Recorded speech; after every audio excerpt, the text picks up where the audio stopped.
جاغلان قربان تا وقتی که برگسیر گیلان جان نه اما ایتا غذای اصیل گیلانی داریم که اونگیم سیر وویج یا سیر تابه. چند دسته برگسیره قشنگ که تمیزه کنیم بشستیم، ریز ریز خورده کنیم، خکاره جدو کنیم، ایز روغن بهش زنیم، باز زرچوبه قشنگ تفتیم، بعد سرخه کنیم. شما اگه دوست دارید تنید ایز بیشتر سرخه کنید، ولی من یه ذره سبزتر اوسنم.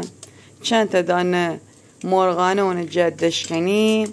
اگه اردک مرغانه بدشتید که خیلی بهتر و خوشمزه تر به.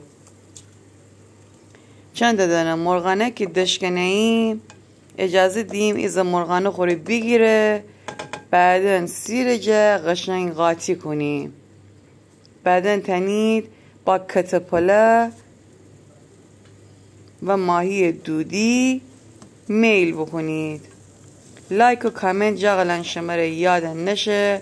مرا به شیمی دوستان معرفی بکنید. حتما مرا ساب بکنید. شیمی جان قربان، نوش جان.